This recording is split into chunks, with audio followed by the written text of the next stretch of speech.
over the course of the year, we have somewhere between 15 and 20,000 leaders around the world who want to engage in a dialogue with each other about how to embrace new innovation and make it integral to the city and not just an afterthought. Today I am interviewing Gordon Feller, who's the co-founder of Meeting of the Minds, member of the U.S. Federal Government's Electricity Advisory Committee, and consultant at Cisco headquarters. Gordon, could you tell us a bit about Meeting of the Minds and your mission? It's a nonprofit organization. Meeting of the Minds was established actually as a unit inside the World Bank in the early 1990s in Washington, D.C. at World Bank headquarters. That's the parent organization, Urban Age Institute. And the idea was to help cities and national governments think about innovative alternative futures. What would it take to shift the trajectory of their city's development from more poverty, more congestion, more pollution to a better future? And then in 2000, we spun off as an independent nonprofit organization and then relocated to California. And so we're established for the last 10 years as a living, breathing, year-long conference summit meeting for leaders. At the end of the year, we convene about 450 of them from 15 to 20 countries here in the Bay Area coming up in October. But the idea is that over the course of the year, we have somewhere between 15 and 20,000 leaders around the world who want to engage in a dialogue with each other about how to embrace new innovation and make it integral to the city and not just an afterthought. And I guess I'd be curious to know, in terms of Meeting of the Minds first beginning and where it is now, how has the conversation changed or altered? I mean, did it begin mostly with sustainability, poverty? What are people talking about today? You're right. It's absolutely started as two tracks. How do we achieve more sustainable cities, environmentally sustainable and financially sustainable? Gradually also added was the social sustainability, because there's a lot of inclusion challenges that cities face, especially as they grapple with poverty. So there's sustainability challenge and the fighting poverty challenge, which really is about creating the prosperity that creates jobs, that creates wealth. So those were the two tracks from day one. And then in the early 2000s, we realized, as we shifted to California, that we had enablers, and the technology was probably the key enabler. There are some others. Innovative financing is a key enabler to making transformation possible, but we made the judgment that we needed to connect the sustainability and poverty fighting agenda with these new emerging solutions. So we talk about sustainability plus connectivity, and these two have to be integral to each other. So economic, environmental, social sustainability and the connected technologies that make that possible, they're not an end in itself, but they're a means to achieving the policy goals. In terms of being able to incentivize both enterprise, startups, even developers in working towards solutions for cities, is there a push out there? Because I know it's sometimes hard for people to go ahead and integrate some of their solutions in a government, how the red tape and how things move. Look, every startup tells us the same story, which is they're in a state of shock about how slow-moving cities are in making decisions. Even when the city leaders know that they have to get on the 21st century bandwagon, city systems are often hundreds of years old, because there aren't a lot of new cities outside of China. They're mostly older and established cities. So the question becomes, what's the best pathway to accelerate a city's transition to being smarter and greener? And sometimes it's a bottom-up approach where you get citizens engaged and they demand it. And in an open democratic system, that often is a key ingredient. But sometimes it's a really strong executive with strong leadership who has a compelling vision and pushes it through on his or her end of the equation. So what we like to say is, bottom-up meets top-down is probably the best and fastest way to get a startup or an established company in a successful relationship with a city government, or even the others in a city, the utilities, who are often also quite old and conservative, because you're building, for instance, a power facility, it's a 10 to 20 year proposition, or a water facility, or even a transit facility. So you go to those three major utility service providers, you're going to have the same maybe conservative approach as part of their genetic makeup, so you have to find ways of accelerating the transition. Would you say governments and enterprises are working at finding ways to help accelerate that transition so that they can bring innovation into their businesses? And yeah, I think you're really right about that. There are some exceptional cities like San Francisco, New York, London, Paris, Barcelona, who've really made a special effort to carve out safe, secure, well-funded space, both physical space and space in the ecosystem, to enable technology innovators with potentially disruptive solutions to have a legitimate option and maybe even figure out a systematic way of integrating their innovation into the way the city does business. Because, look, disrupting the way anybody does business is disruptive. That's why we have a struggle here to be able to get cities to change not just who they are, but how they operate. right. Which means how they organize, which is in silos, how they spend money, which is in silos. And we're talking often about technology that cuts across horizontally, that's not just verticalized for energy or buildings or schools or water or healthcare or security. It's all of the above technology that's relevant, cuts across, because we're using a common mobile platform. We're using common-based cloud-based resources. Right. We're using common tools, either for public interface or for safety and security of the data. So we ought to be able, ideally, to work with the city as a single organism, but the way things are budgeted, the way things are organized, often is not that way.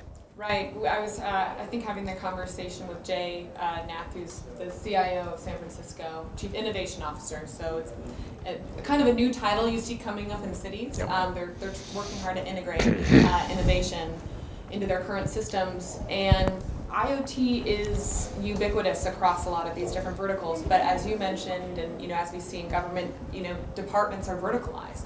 And so one solution might help multiple departments, but it's about getting those people to start talking to each other. Well, I mean, think about outdoor streetlights.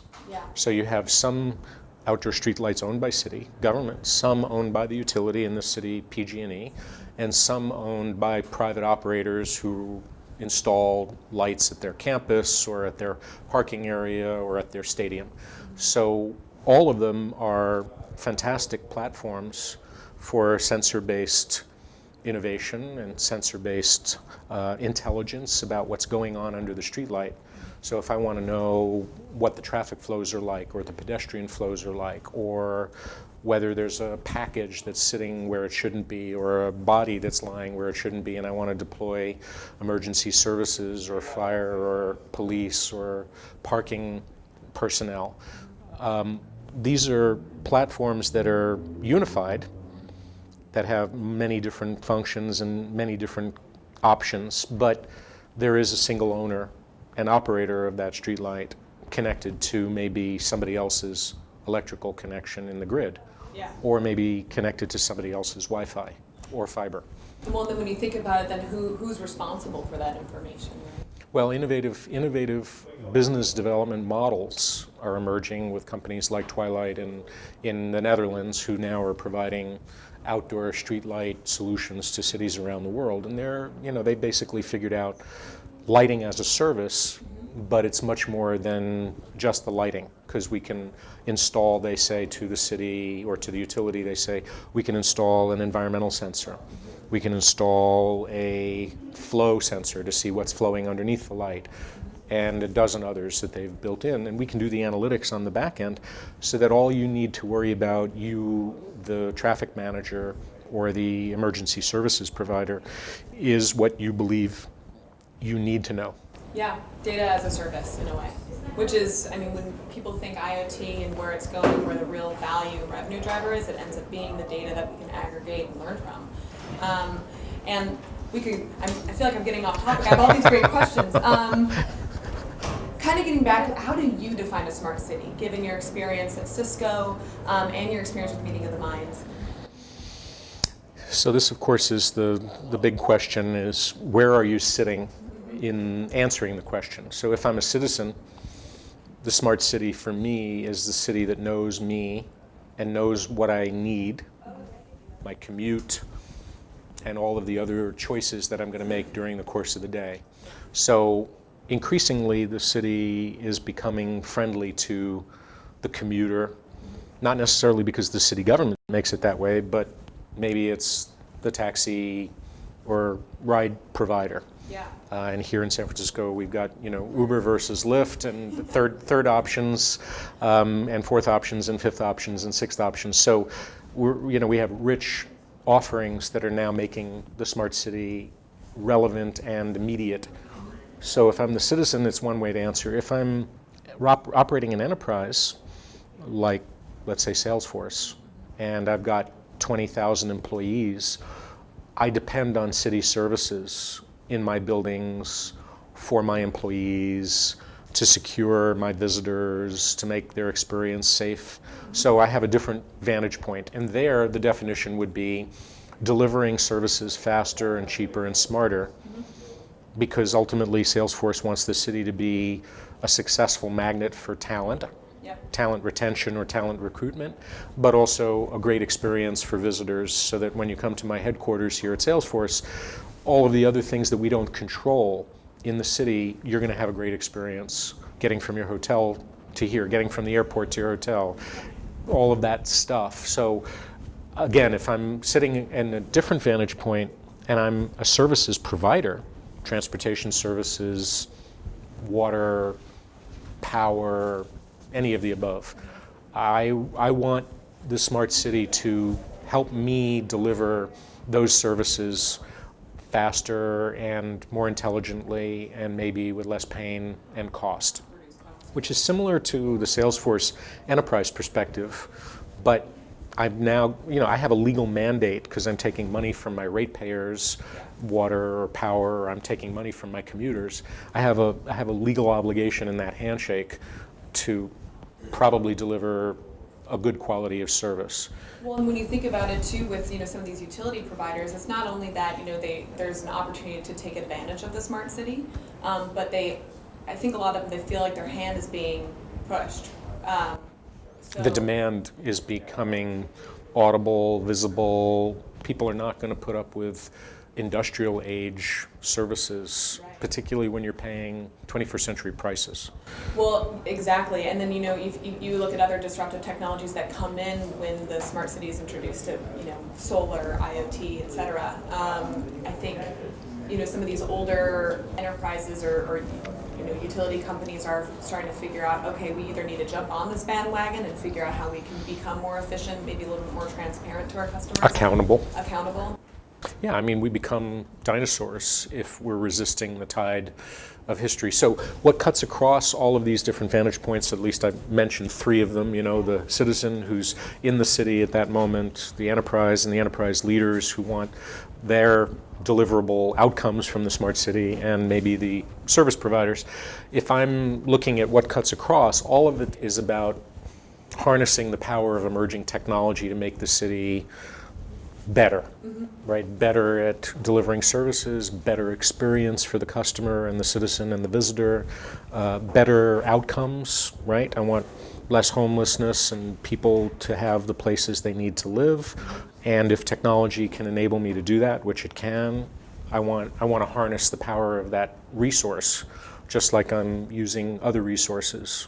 I'm using financial capital, I'm using human capital, I'm using energy. I want to use this as a vital resource, maybe the vital resource, to make not just the cost less and not just the experience better, but maybe even discover new revenue stream opportunities. Well, what's interesting and tricky with technology, though, too, is, and you see people kind of complain about this, is that it reduces empathy, you lose human interaction, and I think one of the other cross-cutting points of all those people you talked about is that it's technology, but it's also human engagement. So on the ground level, you need the citizens, the people, the visitors, and the customers to engage with each other, with the functions of the city that are running well in the smart technology. Well, and a lot of tech companies do forget that people are at the center of this, because we get dazzled by the silver bullet quality of the technology and the pizzazz that comes with selling the story, and even where the sizzle, is clearly greater than the steak, we still get distracted by that, and it's always like a daily habit, very useful to keep in mind that the technology is in the service of something. Right. And it should be that the something in this case is empowering people, helping them get better choices, maybe more affordable choices, maybe greener choices, maybe smarter, more intelligent choices, at least revealing the impact of the choice. If I choose to do my commute this way, the impact on my wallet might be X, but on the environment might be Y. Yeah. And if I can reveal that, I'm empowering the commuter to make choices based on their values, which might be a pocketbook concern, or it might be a green concern, or it might be, I want to connect with other people and I'd like rideshare, thank you. I'd like to carpool because I like to connect with people. Yeah, I've gotten a number of business cards in my Lyft rides, so it actually is a great way to connect with people. One of the things I was talking about with some of our civic leaders is, a really flashy, interactive bus stop might not actually be as valuable as an app that tells the bus driver how many people they're picking up, if their bus is full, if they need to skip a stop and send a new bus. So it's kind of... And alert somebody that I'm going to skip because there's a danger that we're overcrowded. So that kind of real-time intelligence doesn't come just from the raw data. There has to be an analytical tool helping to ensure that the right person is being told about the insight, because the little insights that can be extracted from the big fat data stream is really what we're after. And that's hard to do, and hopefully the startups will help us get over that hurdle faster than maybe some of the established big data companies. Well, and that's, I think, part of it is there's going to be so much data out there. It's understanding what's going to be the valuable data, how do we aggregate it in a way that, is valuable and can communicate important information. Well, I saw one startup close up recently called Transmen Screen, which I think is based in Washington, D.C. And Transmen Screen's solution is not just to present compelling information and digital display that's real-time relevant, but to be able to do analytics in the background so that what's being presented is also relevant in a personalized way based on your preferences. So if you are a regular visitor to the rail terminal and you have your unique MAC address, there may be a way to ask you, next time you're here, would you like us to be able to share what you specifically have indicated in your preferences you want to know, which is 20% off of lunch today close to the terminal. Right. Or my particular route is not working the way it should. I have an alternate route, click here. Right. Or it's raining outside, don't forget to grab an umbrella. Or my language is Vietnamese. Yes. And I'd like the screen to speak to me. So Transmen Screen was actually one of our finalists in our IoT for Cities challenge that we did cool. last year. Cool. Yeah, I'm very hot on what they're doing. Yeah. They seem to have figured out some of the big barriers to being real-time relevant. Mm-hmm. Well, and I think it's great too, and it's something for a lot of startups, particularly trying to enter the smart cities space. They started simple, and with the opportunity to add a lot of features and things that are valuable. So I think it's sometimes harder for large enterprise and governments to swallow something that's very complex, and that might require a lot of upselling into the industry to get on board. But if you can start with, this is a screen that's going to tell people what's happening, and then it can actually interact with that person depending on. And it can be relevant for the enterprise manager, right? If I'm Salesforce and I have my headquarters and I'm interested in being able to communicate about a special event that's coming up that's going to involve blocking off a street for a block party, and I want to be a good citizen, I want to tell people in the 10-block radius 10 days ahead of time that they're invited, but there'll be some barriers up and it won't be traffic as normal, and if they drive to work they might want to keep that in mind, but they're invited. And there are all sorts of options to do interesting things in a microgeography that is not just couponing. And that kind of brings me to my next question. What are the 5 major challenges facing cities today that being smart can solve? We talked about mobility. Well, we touched on this one a moment ago, which is the personalized, customized reach of information that's relevant for me. Right. Because I think all of us know that we're bombarded with information, most of which has no relevancy. I'm not buying a car, but you're presenting me with car ads all day. I'm not particularly interested in solving my erectile dysfunction problem, but you keep having Viagra ads pointed toward me. You know, I mean, all of that stuff that goes on in the ad and media environment that I'm not particularly interested in and doesn't speak to me. So personalization, customization is one, which has relevancy for the second, which is solving the problem called local economic development.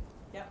I want to know that when I'm interested in getting X, and I really care about my neighborhood, that I have easy, quick, instant access to a provider of X that's within a 10-block radius, not just because it's physically convenient, because I can then go and actually have a conversation with them if I'm buying a catering, you know, for a particular event.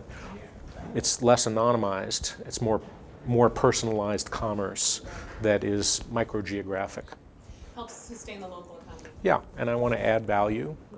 If I'm an employer like Salesforce and I want to add to the local economy, but also if my employees believe that that's a good thing. So that's job creation, that's economic development, that's build the tax base, that's, you know, all of those things that the city cares about in that second category.